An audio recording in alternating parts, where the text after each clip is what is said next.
Welcome to the Passive Income Podcast. I am your host, Dividend Dave. Please be sure to join the Passive Income Posse by clicking that subscribe button below.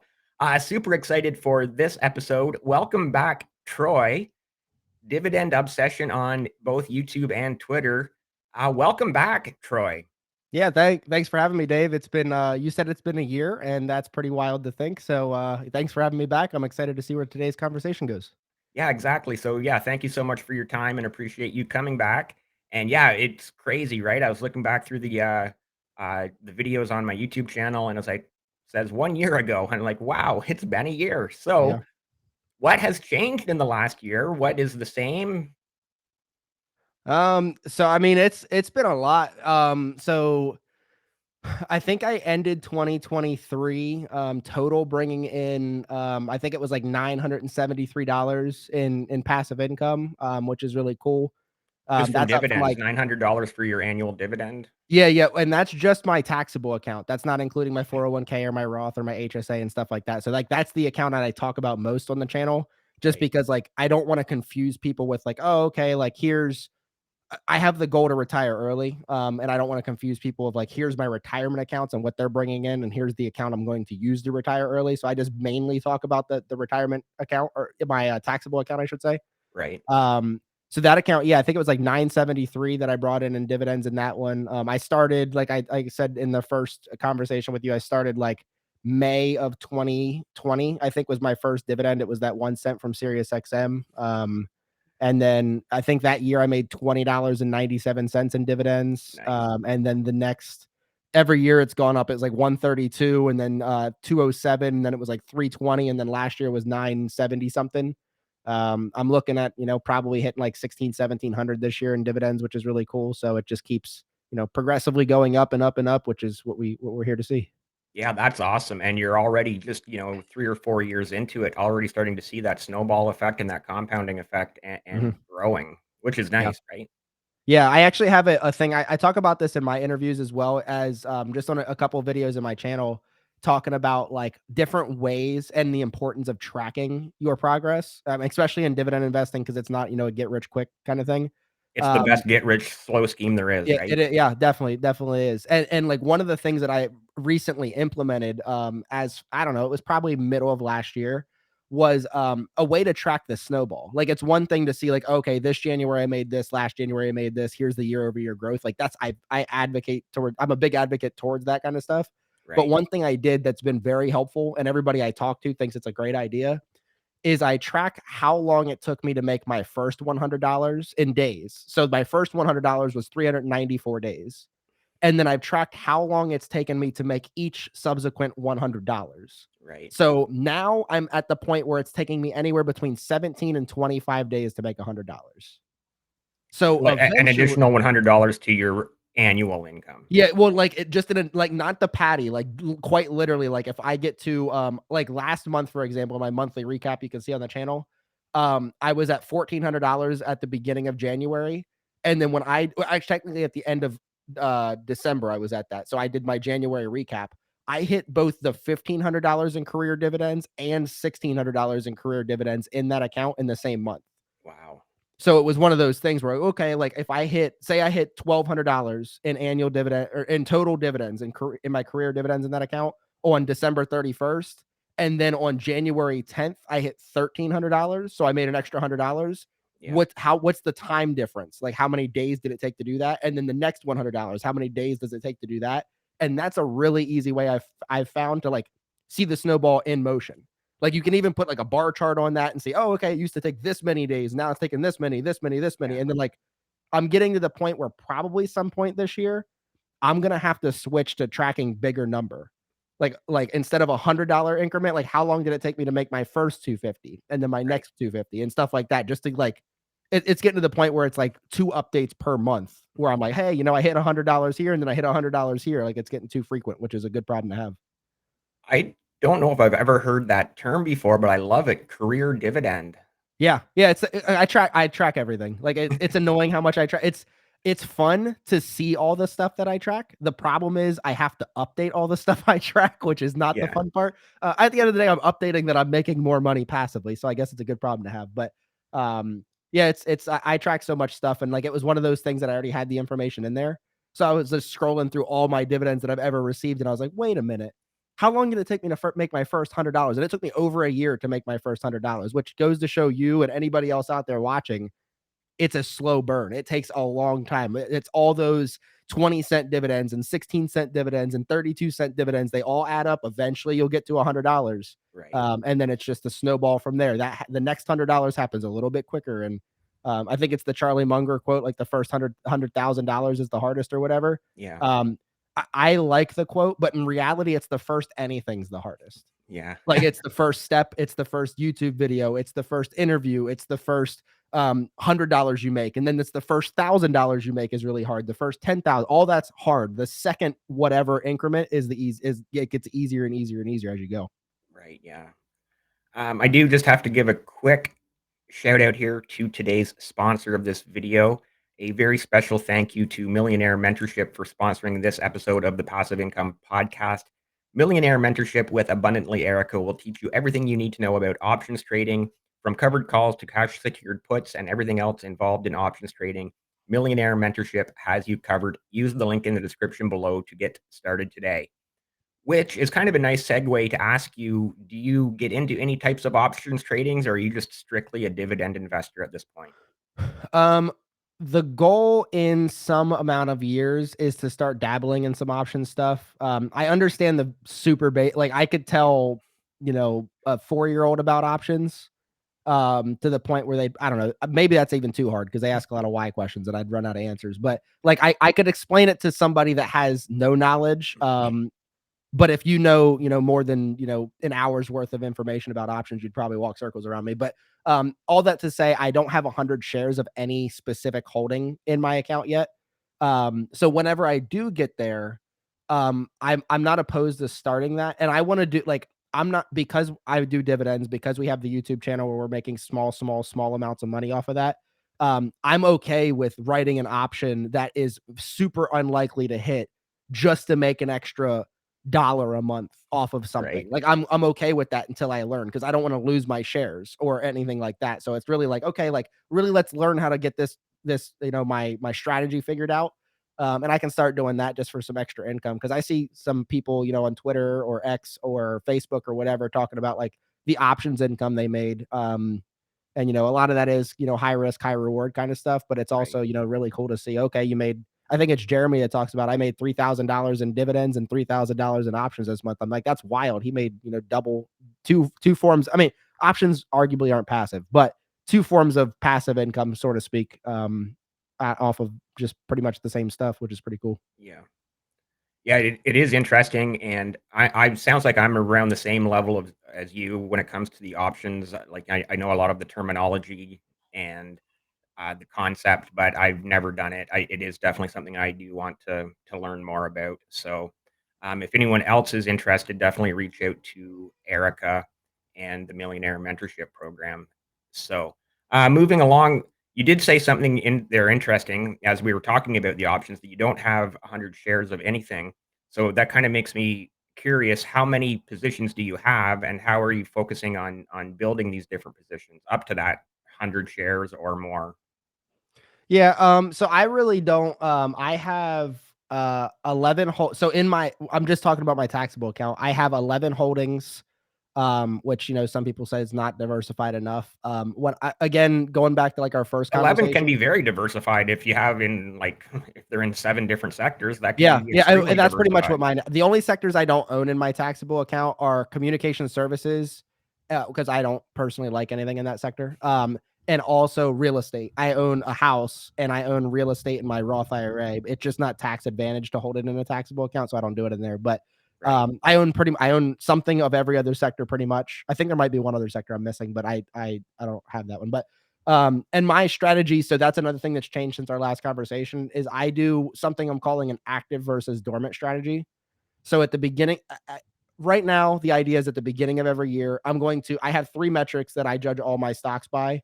And there's one that's the most important metric. And if you don't meet that metric, I'm going to turn you into a dormant position, which means I'm still going to allow you to reinvest your dividends into yourself, but I'm not adding any new capital. So then it goes, now I have 9 active positions and 2 dormant positions. And the reason behind that's just really like, at the end of the day, I identified a good company that I wanted to buy into. And just because currently it's not meeting my metrics doesn't mean it'll never meet my metrics again. And also it could still meet some of my other metrics, just not my most important metric. So um I some of my biggest mistakes has been selling some of the quality companies I've had. Right. And like, I just, on a whim just decide to sell them, or I justify it at that current time. But at the end of the day, you bought that company for a reason. And just to sell it, when nothing really big changes, like it's just current performance or recent performance that's causing you to change it. I didn't like that. Of course, the hot stock right now is Nvidia. I sold that one. I made 55% profit on it, and I put my money into Costco, which has done very well for me. I'm up like 40% in Costco. They had a special dividend early in the year, $15 per share. So I had almost 7 shares of Costco. So it paid me $99.11 just to hold Costco, which also capital appreciates, which is cool. So yeah, it's one of those things. That's my newest thing, is just like active versus dormant strategy. If you had a stock that you really liked, and nothing's fundamentally changed, and I don't really get into fundamentals a lot either, but like nothing of my metrics has changed except for that one thing. I'm just holding them. I'll just Yeah. hold them, let them reinvest, and then next year, I'll reevaluate. And if they start meeting all my metrics again, then I can start adding new capital. Then there's no reason to sell it otherwise. So Yeah, so those dormant ones, they just sit there and you have them on like an automatic drip, so the yep. dividends just reinvest themselves and you don't even really think about them. They're just over there in a corner and you don't have Yep, to. they're just bringing in the income. I mean, so two of mine are the two stocks that I have that with is Starbucks, and one is ExxonMobil. And the metrics that they're no longer meeting, like my 3 criteria to picking stocks is that it has to outperform the S&P 500 over a 10-year period, because why wouldn't I just invest in the market if I'm going to underperform the market? So I'm trying to outperform, so I need stocks to do that. I like a dividend streak of at least 5 years of consecutive like payment and growing. And then I like a 3, 5, and 10-year dividend growth rate above 10%, because I want more big of a bigger raise than I'm getting for my job, right? I want 10%. It's beating inflation, it's beating my job, all the things. Mhm. Um, Starbucks has great dividend growth rates and they have a great dividend streak, but they are slightly underperforming the S&P 500 over the past 10. So I turn them off. Like that's the one metric where I'm just like, hey, like doesn't make sense for me to keep putting my money in here if I can make more money elsewhere. Right. And same thing with ExxonMobil. ExxonMobil's dividend growth rate's a lot less, but they have a good streak and they're underperforming. And oil is really cyclical anyway, I've heard. Right. So it's one of those things. I turn both of them off. I don't know, Starbucks dividend growth rate over the last like 10 years is like 11 or 12%. So like they're just going to keep paying me 11 or 12% more year over year over year. Like why would I don't want to sell out of that. Like it's still a Yeah. good thing. So I actually just got my Starbucks dividend, I think, on Friday. So I'll do that. Early next month will be my ExxonMobil dividend, which I think is my biggest dividend I get on a regular basis. So yeah, keep them both. And then like I said, if they come back into good favor and they're start outperforming the market again, then I can start, in addition to the dividend reinvestment, I'll start adding some new capital and keep building those positions as well. Yeah, I love those, 3 metrics, very important and, simple too, right? Simple, Mhm. easy to understand, and not, you know, you definitely did not overcomplicate it. Like you Yeah. said, Well, almost anybody could understand what you mean with those 3 metrics, and I think those are a great measuring sticks, right? yeah, and that's really the goal behind it, is just like, okay, and not to say one way is right or wrong, but like I see so many people trying to like explain how smart they are to so many people by having like this metric, it needs to be this percentage or this percentage, and it needs to equal these things together. And I'm just like, all right, like if we're getting the same results or I'm getting better results and your metrics are that complicated, are your metrics worth it? And to me, like some important things about good metrics to me are, one, can you understand them? And two, can you follow them? So it's great to have all these fancy metrics, but like if you keep breaking your own rules and like, I really want to buy that stock because everybody's talking about it, but it meets none of your metrics, like you're not like it's useless to have metrics at that point. Right. When I say metrics, I mean like criteria. That's what I basically Yep. mean. So when I go into like Excel sheet or whatever, and I'm looking for a new stock, which I haven't in a while. For example, when I went from Nvidia to Costco, I did exactly that. I went to the CCC list, was the champions, challengers, and contenders list.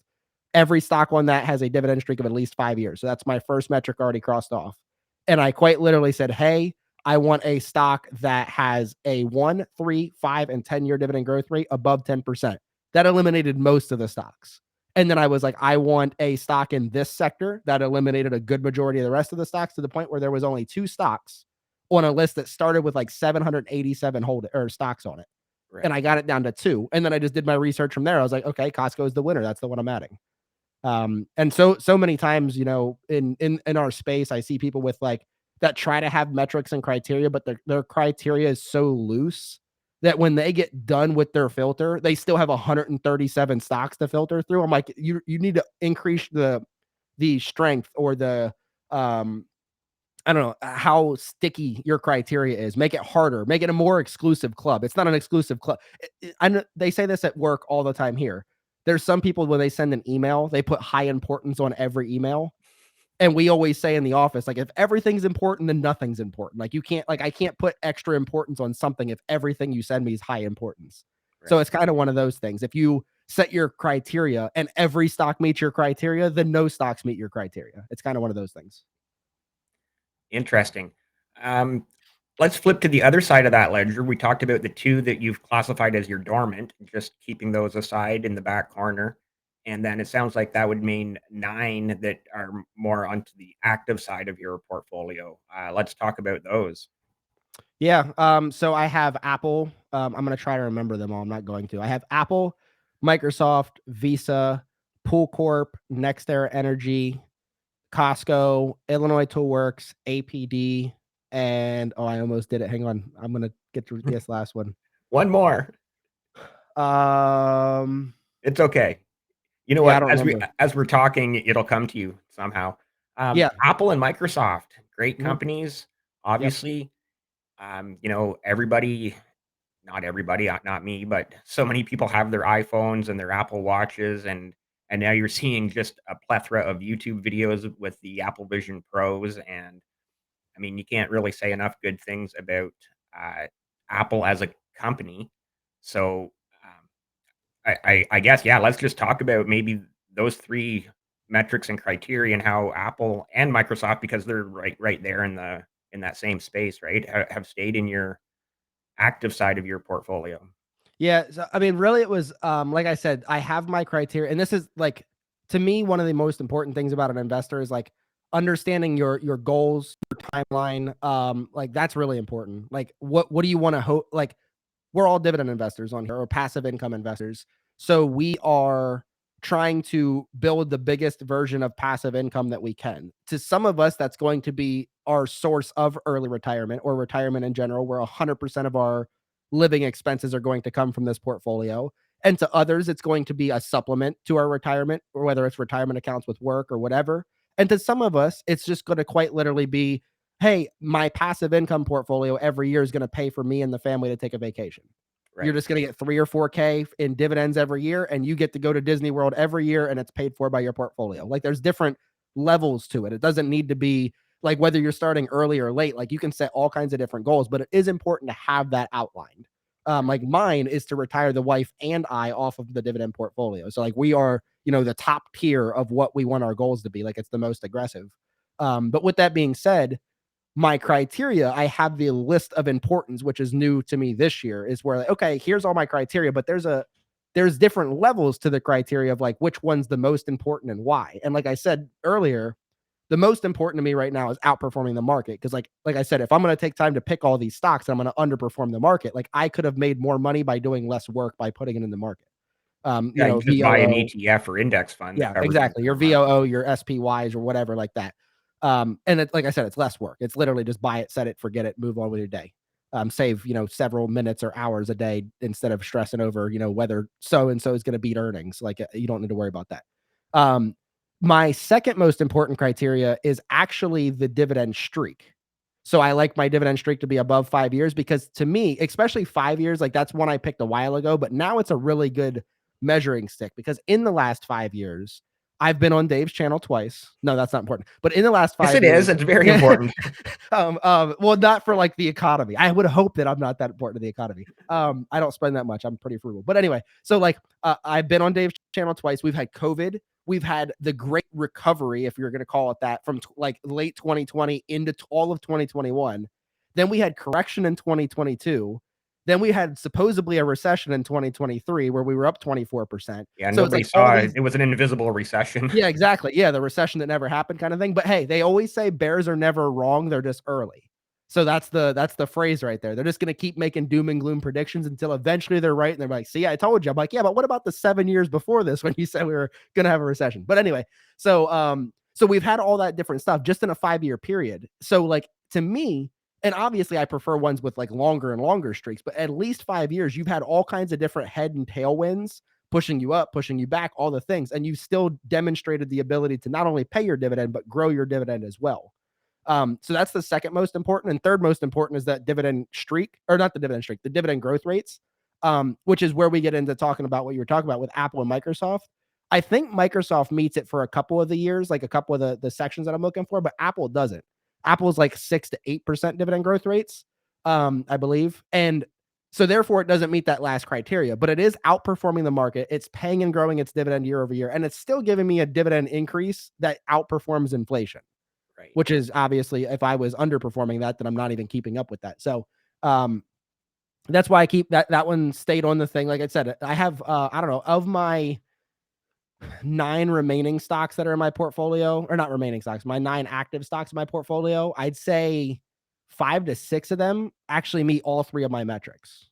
And then there's 3 of them, Apple being one of those, that doesn't meet some part of my metric, but it meets the most important 2. And I, you know, I'd be probably beat up online. I'd be verbally beat up if I just announced I was selling Apple. That's weird. Like, I don't think people do that. I think Apple is like the infamous buy and hold stock. Like you don't buy it to get rich off of the dividend. That's for sure. It's like a 0.5% yield. But like I Yeah. said, I have goals to retire at 50. I'm 29. I have 21 years of growing a dividend. And like I said, that snowball, I can already see it rolling because I track it. Um, it's already rolling. The point where like this year, I'm probably going to make 16 to $1,700. That means next year, so 2025, if I'm 2,000 to $2,300, I wouldn't be surprised. And like obviously that's not enough to live off of, but you can already see it. Like that'll be what, You've got 20 19 more years years away? after that to Yeah, keep that to turn that 2,500 a year into 250,000 a year. Yeah. yeah, exactly, right? And like we said, it all the beginning. So that first $2,500 a year, you can say, like I said, to put the first in front of anything. The first $2,500 a year is hard. And the second is not that it's easy, but it's easier than the first. Yeah. So it's just, compounding and all the whole thing. It just keeps going and it'll go faster and faster and faster. So I just wanna kind of point out that your 5-year metric for these past 5 years, that's probably really important because, like, you kinda nailed it, right? From 2019 to 2024, we saw a little bit of everything yep. between pandemic and, you know, bull runs and, market correction, and so out of any 5 years, these past 5 years may be just like that perfect storm of using that criteria. Yeah, and like to me, the big thing, and obviously it matters less now, but it matters even more later down the road. The last thing I want to do, like it'll just kill my confidence and my momentum, is to experience a dividend cut. Obviously, Yeah, like a dividend, like whatever, where it doesn't raise it, like I just pay the same dividend for the next year or whatever. That's not as big of an impact because it doesn't actually cause a reduction in your income. But like, I don't want to have to, do a YouTube video where I'm explaining to people, like, yeah, my passive income this year went down because so and so cut my dividend. Like, I don't want to do that. And right. it, like I said, it just kills the momentum and the excitement behind the thing. If you have to, okay, I'm building, 50% cut. Like, I don't want to do that. So that's why I look for those stocks that at least have that streak of 5 years. And like I said, my longest one I think is ITW, Illinois Toolworks. They've done like 63 years in a row. So like they've not only done the last 5 years that we've talked about, but they've done the 2000.com bubble. They've been doing it since like the 70s or 80s. So they've Right. done literally anything you can think of, they've experienced it, whether it's COVID, the dot-com bubble, the housing crash, everything they've Yeah, done. And yeah. they've continued to pay and raise their dividend year after year. Yeah, 60 plus years, that would take you back to the '60s, Yeah. and yeah, so, like, the oil crisis of the '70s, the Yep. Black Monday in 1987, Yep. like you said, the dot-com bubble in the early 2000s, Yeah. the My birth in 2008 financial 1994. crisis. Sorry? I said my birth in 1994. Like it's made it Yeah. through everything and it's still paid a dividend all those years. So Yeah, wow, that's an that's definitely an impressive one for sure, for sure. That is very interesting. I love your ideas. They're not just ideas, like really strong fundamentals for what what works for you, right? Like you've Mhm. found something that works for you. Love that you're sharing your ideas with others because hey, somebody's gonna hopefully listen to this and be like, hey, you know what? This is something that might work for me as well, right? Mhm. Yeah, and that's like I said, any metrics that I set or any metrics that you set or criteria that you set or I set, like it isn't to say, hey, this is a one size fits all perfect for everybody. But the idea behind my stuff is like the tagline on the little background thing you can see is dividends done different. Like the idea is that it doesn't need to be complicated. And Right. it doesn't need to be like so simple that every stock fits your metrics, but it doesn't need to be, you need to make sure you sit down and analyze the balance sheet and understand who the CEO is and where he went to school and stuff like that. Like it doesn't need to be like that, because to me a lot of times, while that's could be important or could not be important, the thing that that does is it creates more barriers to entry, and it causes more people to be like, oh, okay, I want to invest, but I don't know who the CEO of Apple is, so I can't invest until I know that. Like it's Yeah. just like you can get started whether you do or don't know who the CEO is. Just I make can sure you tell you have it is your not Tim Apple. yeah, exactly. Yeah, that's not who, it's not Johnny Appleseed either. It's not those guys. But yeah, It like is it's just Tim one of Cook, those but things. it's not Tim Apple. Yeah, so it's just like there's so many people that like they feel limited because they watch so and so on YouTube or on CNBC or wherever they're watching, and they don't understand a lot of that very complicated mumbo jumbo people are talking about, Right. and they feel like to themselves until they read 74 books and understand how to look at every possible thing about the company, they can't invest, and that's just hindering their progress. Yeah, you're right because I mean, you can get into a lot of information and get overwhelmed really quickly, Mhm. right? Like EPS, earnings per share, the that EBITDA one that is like, what does that even matter? The earnings before taxes and insurance and all that, Yep. like that acronym and like, does anybody? I mean, I know people do look at it and know what it means and everything, but at that point, it feels like you start to overcomplicate things. And I really like your approach of keeping it simple, but at the same time achieving your goals, right? Yeah. Yeah, and that's really what it's about. Like you have to, so many people, whether it's in finance or just in life in general, they set goals for themselves, but then they set like they do competing actions against their goals where they're like, "Oh, I want to pay off this much in debt, but I want to keep doing these other things." I'm like, "All right, well, like you can't like those are competing goals. Like do you want to pay off debt or do you want to do other things?" Like those are, it's one Yeah. of the things like how about you pay off your debt first and then you can do other things. You can do as many other things as you want when you have no debt. So it's just kind of one of those things. Same thing with investing. Is just like you don't. And the thing that I always say, I say this a lot on my channel too, is like for every saying, there's always a counter saying. So somebody's always right. For my example for that is always like the one of the sayings is like early bird gets the worm. That means, hey, get there early, get your work in, like do it before everybody else. You get the worm. But then the counter saying to that is good things come to those who wait. Quite literally opposite sayings that are basically telling you, hey, get there soon, but hey, don't get there too soon. You got to be patient because things come to those that wait. And I'm just like, okay, there's literally that with investing too, where somebody's like, hey, it needs to be this PE ratio or it needs to be below this PE ratio, where they're like, well, what about this sector or this specific stock never trades at that? And that one's always at a premium. Like, for example, Costco. I bought Costco, I don't know, back in May-ish, June-ish of last year. And it was like $494 a share. At the time, PE ratio very high. Costco is very expensive. Everybody's saying it's overvalued. Costco is over $700 a share now. It's my best holding. Right. So like over time, I keep buying because I dollar cost average every day because I don't want to get into the emotions of the stock market. So I just like, okay, whether red day, green day, blue day, doesn't matter. I'm investing every day. And it's one of those things where like I've just kept buying it. I don't listen to all the fancy metrics and stuff. And I just buy it every day. My cost basis has continued to rise, but I also am getting more and more shares of a quality company that I want to own more and more shares of. So it's kind of one of those things. But Any regret on selling the Nvidia? I mean, regret as far as like now I know it. I would have been able to retire already. I mean, other than that, I mean, it's I don't remember how many shares I had to be honest. I want to say yeah, I don't remember, and it was up 55%. So I bought Nvidia, and this is another lesson for everybody watching. I'm a bigger presence on Facebook, so there's different dividend groups you can follow on Facebook. I feel like that's the best part about Facebook is like the groups you can join, Right. because you can get in there with like a lot of like-minded people and actually learn some stuff. Now, granted, it's the internet, so there's still a bunch of crap on there, but it's less crap. But so I joined there, and like there's a couple stocks that I bought, one of which I still currently own. Um, where I've let other people convince me that it was right to buy, and they provided all the information, but I didn't do any additional research. Nvidia was one of those. So when I first joined that group on Facebook, everybody was talking about Nvidia. And then I looked through it and I was like, okay, whatever. I'm just going to buy Nvidia. It was, a lot cheaper. I bought it, it was high, and then it actually dropped, and I kept buying it because I was like, okay, yeah, this is what I do with all my stocks. I'm going to keep buying and dollar cost average down. And then it started to go up. And then I looked at this is before I like understood like my metrics of like which one's the most important. And I looked at it, I was like, yes, it does outperform the market.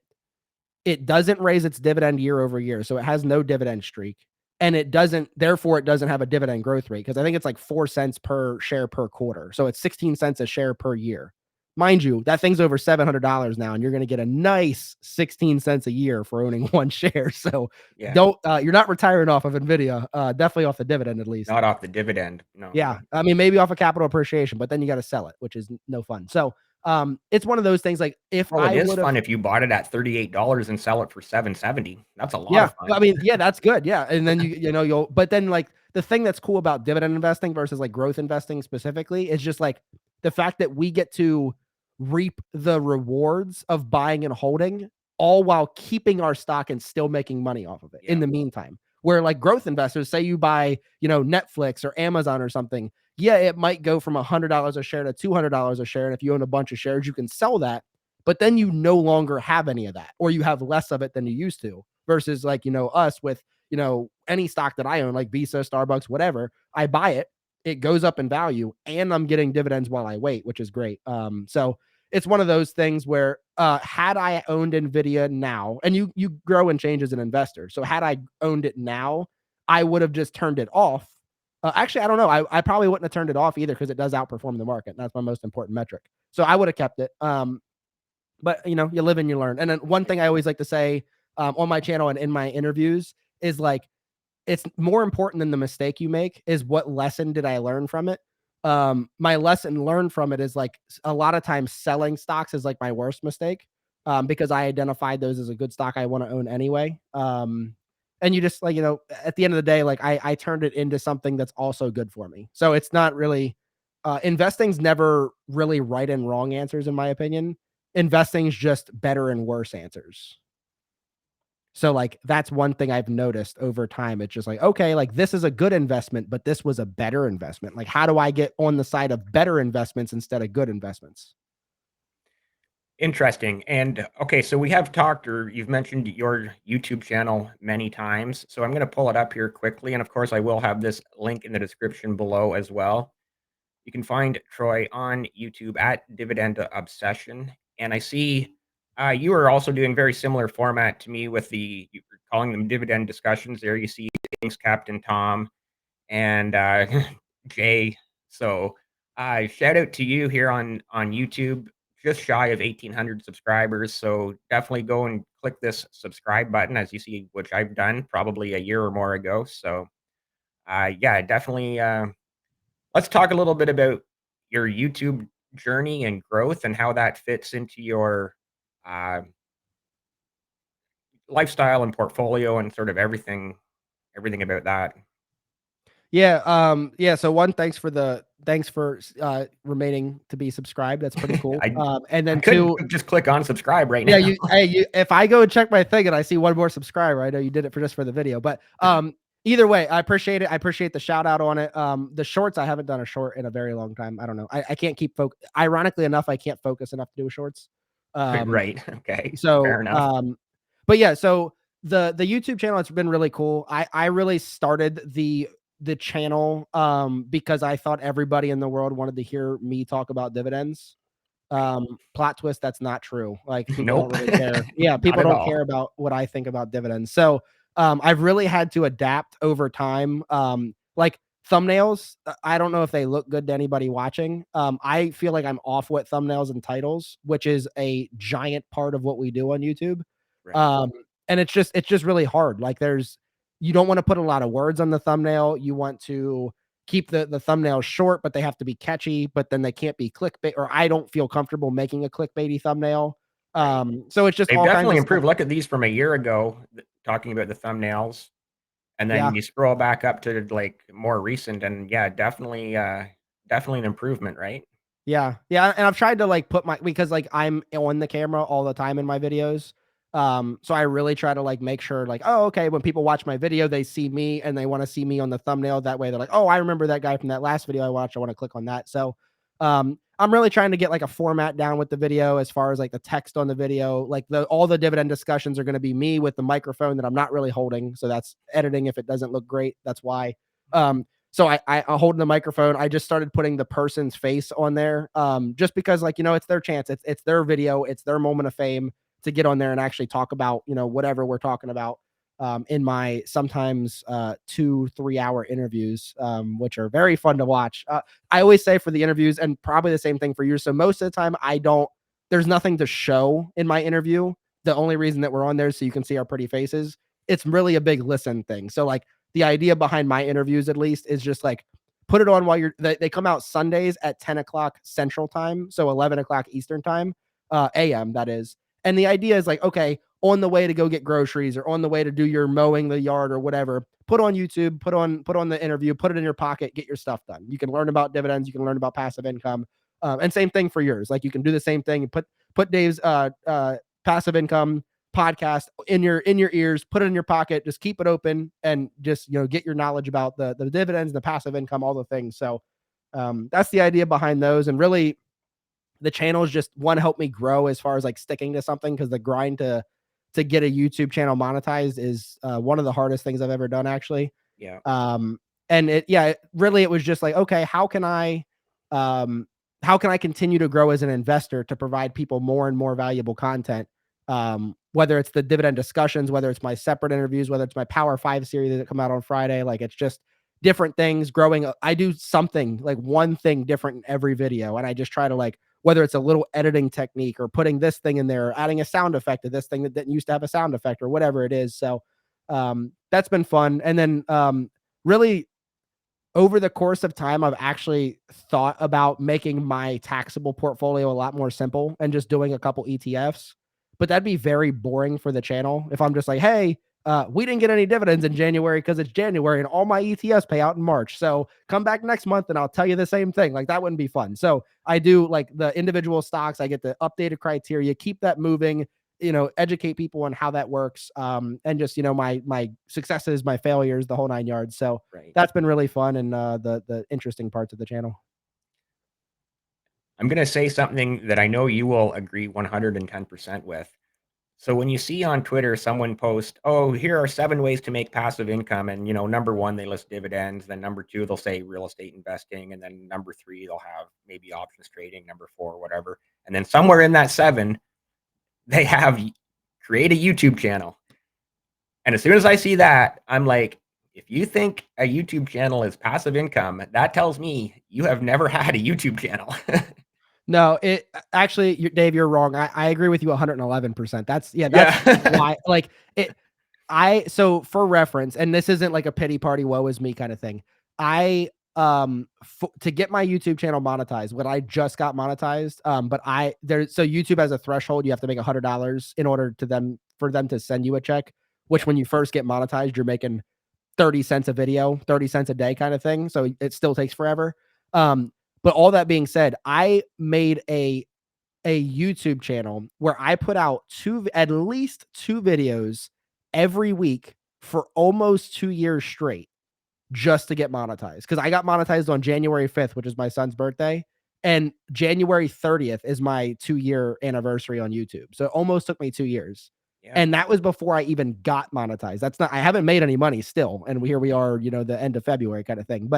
And that's including, obviously, the birth of my kid. That's including getting married. That's including honeymoons. That's including vacations. That's including everything, being sick, everything. I've gotten at least 2. Sometimes it was 3 or 4, but at least 2 videos out every week for 2 years for free, just to get to the point where I'm making 20 cents a video. Yeah. Like, that's what we're talking. So yeah, I agree with Dave. Like, to say it, YouTube's passive, and honestly, all that other stuff isn't passive either.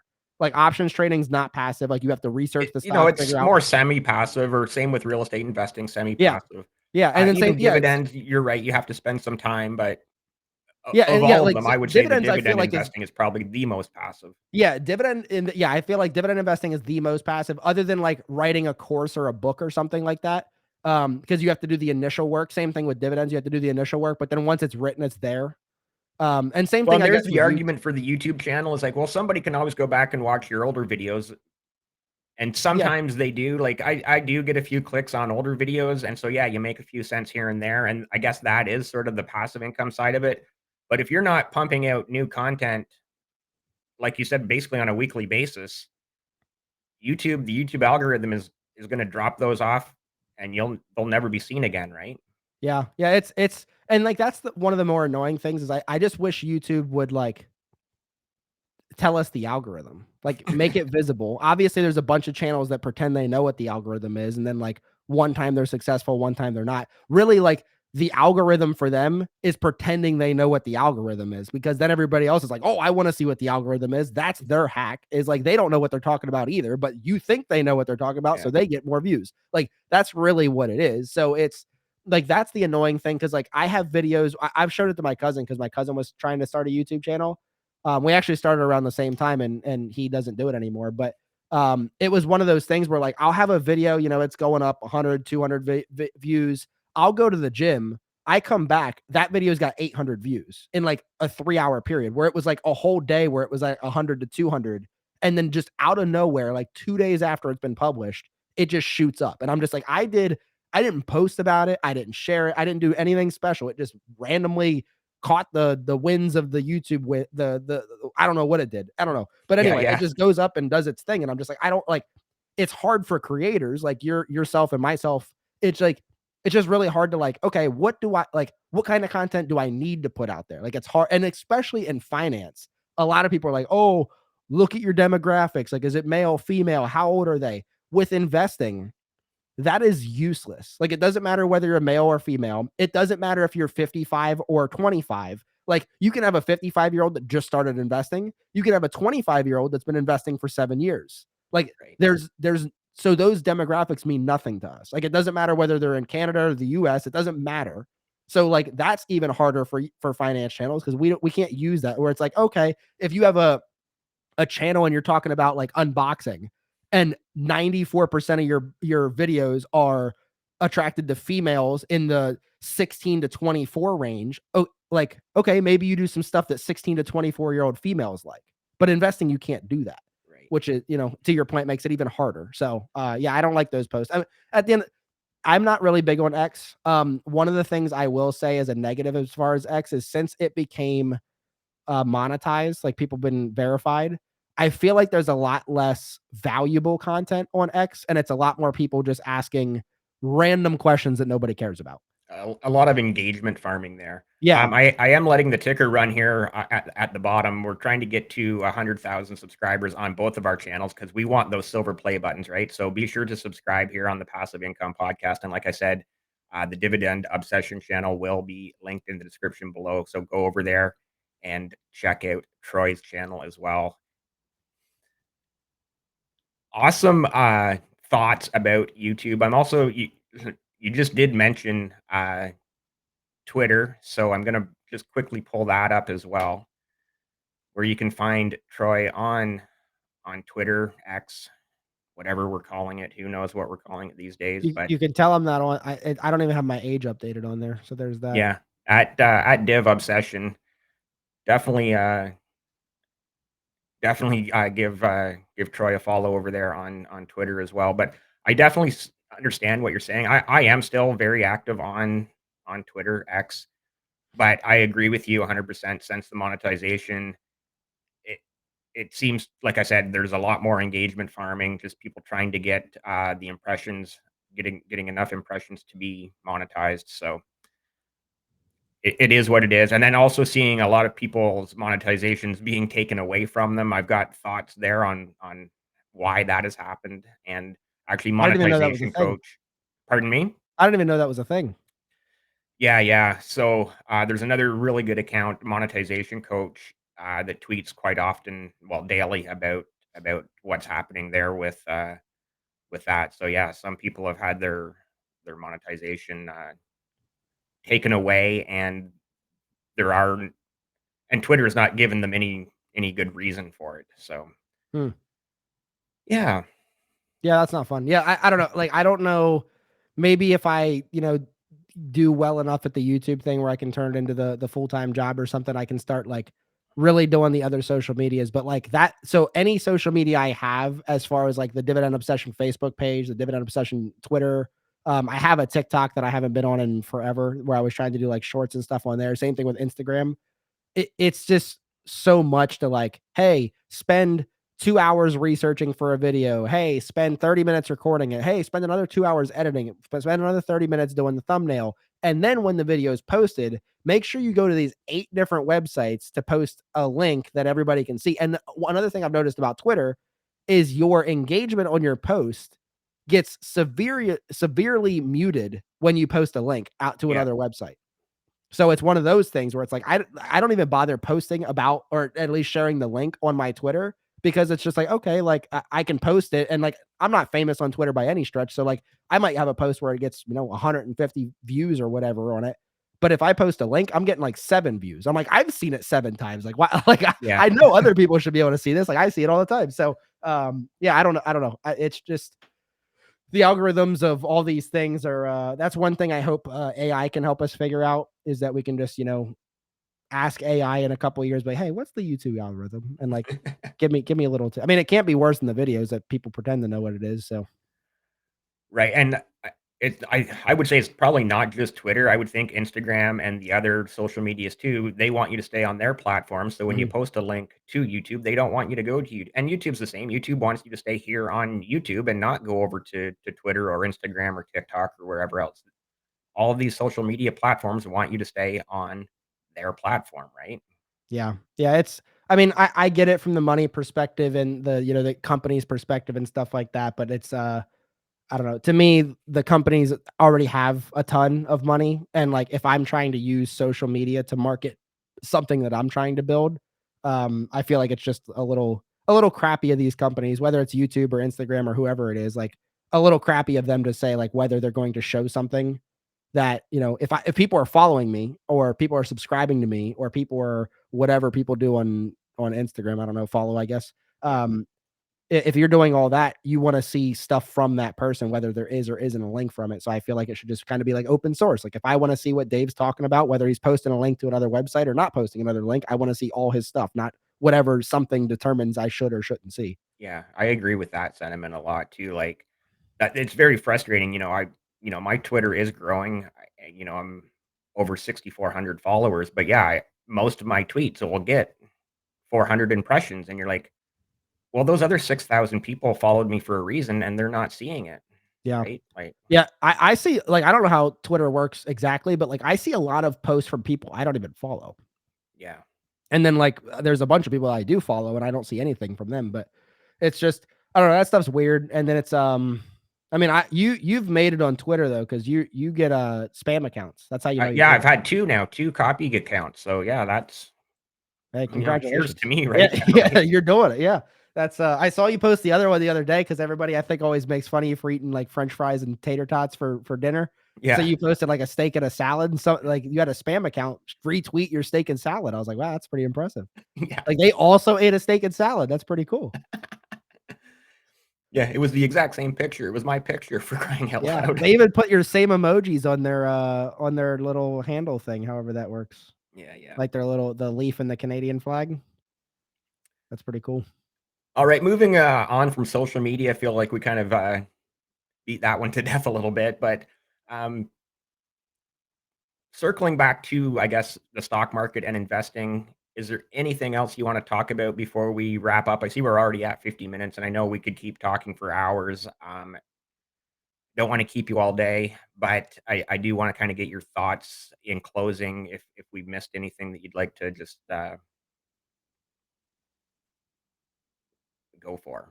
Yeah. Go for it. I mean, so yeah, if you guys want like 2 hour conversations, come over to my channel. That's where those are at.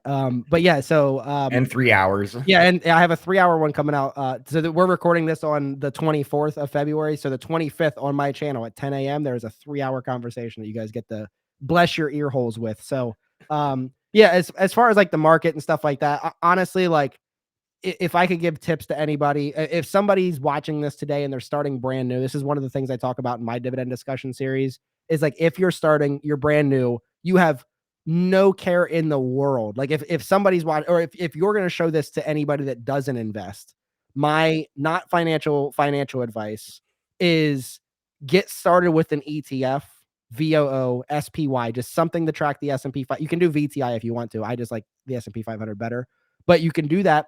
Literally just keep adding money every paycheck or every month or whatever you preferably more frequently, just because it's that way it's like something automated, and just do it every month, every paycheck, doesn't matter, and just let it build. And then what will happen with that is a couple things. If you never gain an interest off of it and you're adding $100 a paycheck into VOO, eventually in 20, 30 years, you'll be happy you did. Yeah. If you start looking at that and you start getting a little curious, like I did, where you're just like, hey, what makes VOO do good? Like, what's VOO made of? What companies are in VOO? Hey, I noticed I got a dividend from VOO. What's a dividend? What other companies pay dividends? And you can start going down the wormhole, the rabbit hole, whatever holes we're talking about. You can start going down those, and you can be like, hey, you'll start learning about little things. You're like, hey, maybe I want to own my own individual stock. Or like, I noticed VOO doesn't have a lot of this, but I really like that company and I want to own more of that company than VOO does. And you can just do that. But like I said, the fallback plan is that you gain no interest in this. You're putting a little bit of money out of every paycheck or every month into this thing to grow you a portfolio. Because I don't know how it is in Canada, but here in the United States, so many people rely exclusively off of Social Security to live off of. And, whether Social Security will or won't be here in 20, 30, 40 years, who knows? But one thing I can say is that Social Security is supposed to supplement your retirement income. It's not supposed to be your retirement income. And so many people play the woe is me, I'm on a fixed income, I can't afford to live, whatever. But it's all because of the decisions that they made earlier in their life, to the point where they had no other solution other than to be living off of the government assistance, that they correctly paid into, like they put their money into it. But it's just one of those things. Like, try to take control of your own financial future, have your own nest egg, have your own money that you can make your own decisions with. Don't let's just do it through your employer either, because like there's limited options in there and all kinds of stuff. So, and getting your money out of there is annoying. I know from a job I left, you have to like transfer it. And it has to be transferred within a certain amount of days and all kinds of weird stuff. But yeah, that's just my suggestion. Like, start. Anybody can start. I have a series on my channel called Anyone Can Invest Yeah. for exactly that reason. It's 12 stocks, $5 in every stock every other week, $60. That's it. And the idea behind that is exactly that, to teach anybody that anybody can invest. It doesn't take a lot of money. It's $5 per stock. And those 12 stocks in that portfolio will get you paid every week. So it's going to take me a little bit to get the portfolio like actually X dividend dates and stuff to pass. But I'll do an update bi-weekly on my channel with that portfolio. And it's going to say, hey, I own this stock. They just paid me 6 cents in dividends. Like, it's from the start. And like I said, bi-weekly on Wednesdays, I update that video, and that's the point of it. Like, so many people, there's too many barriers to entry. And the fact of the matter is, like, the barriers to entry into investing and into the stocks has never been lower than what it is today. Right. I actually have several comments to add to that point. So first, you're kind of mentioning what we like to say, your future self will thank you. So Mhm. that whether it's 10, 15, 20, 30 years down the road, your future self will thank you for, like you said, even if it's $5 a week or $50 a paycheck or $100 a month or whatever it is, just do it consistently, consistently, consistently, consistently. And then to add to your, social security, old age retirement, um, I guess, yes, technically they would be considered government assistant, and it is the same here in Canada. You can start drawing. It's called CPP here in Canada, Canada Pension Plan. So you can start drawing at 60 at a lower rate, or you can wait Mhm. till you're 65, or any of those years in between. But at 65, you can start drawing from that at the higher rate.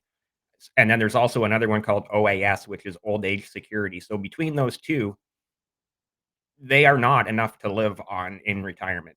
And they're not supposed to be. No, exactly like you just said, they are supposed to be your supplemental income. That really should be your fund money almost, right? Yeah. Like, your portfolio needs to be there by the time you're, whether it's 55, 60, 65, whatever year, or for you, you're gunning for the age of 50, which is, I think, an absolute fantastic goal, right? So yeah, just very, very similar here in Canada, to what you just described in the US of people thinking that they can live off of the Social Security, and it just doesn't work.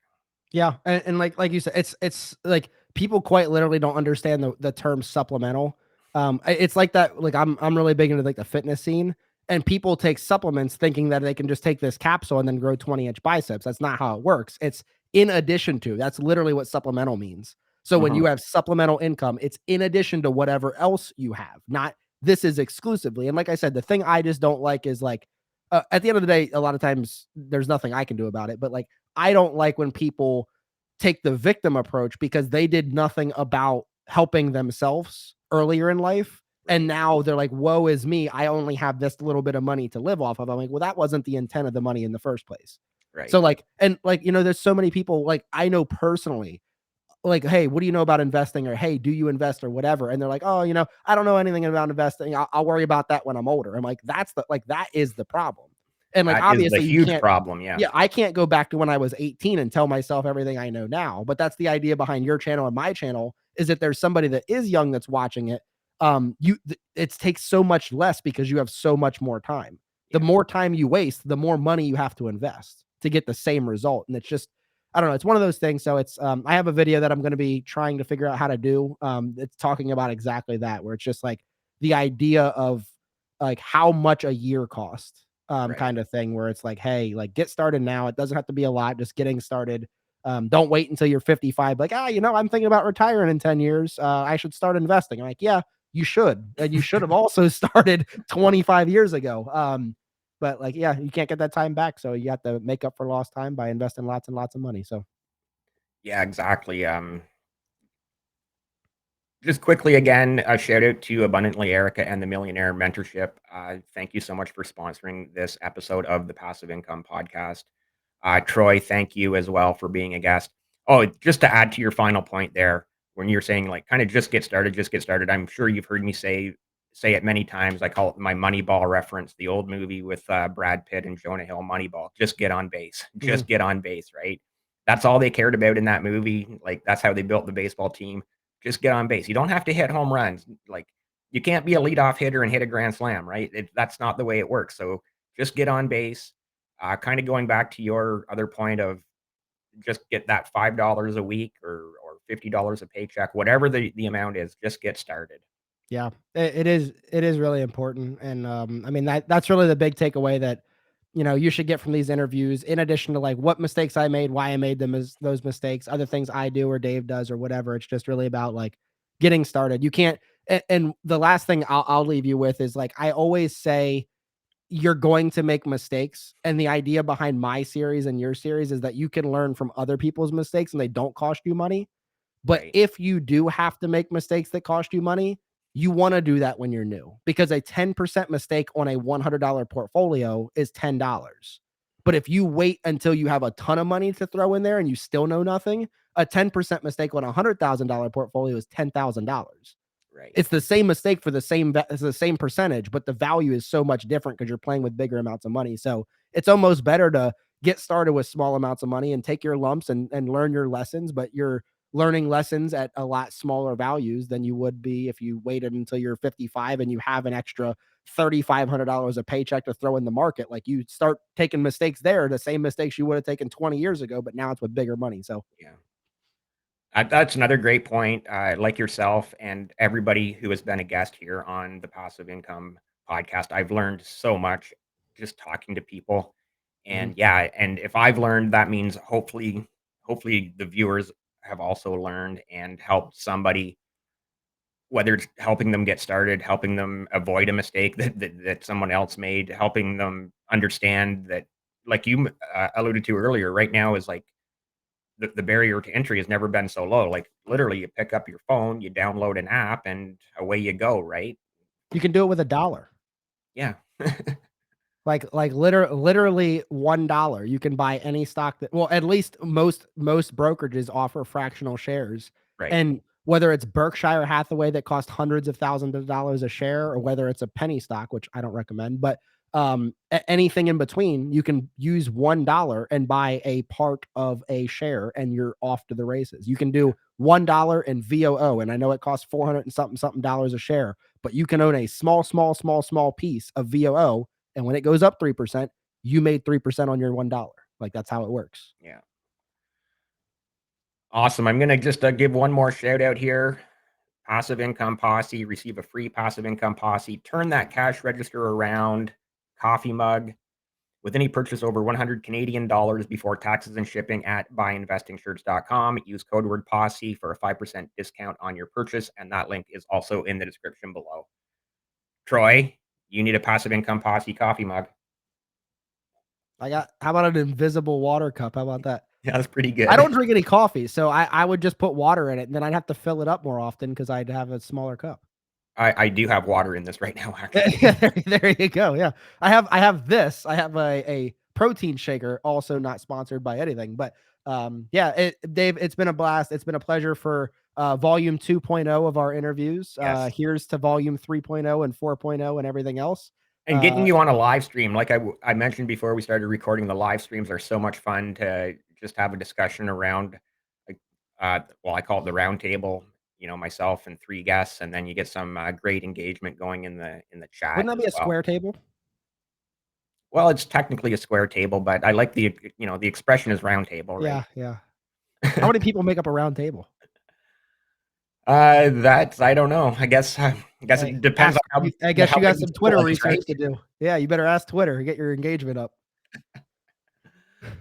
Awesome. Thanks again. Definitely check out Troy's channel, subscribe over there. That's another part of our retirement goals is to get that silver play button so that YouTube pays us a boatload of money as well. Yeah, so I can sell it and retire. Awesome. Be sure to subscribe to both our channels. And thank you so much for watching. Troy, thank you again so much for your time. Yep. Thank you, Dave. Subscribe.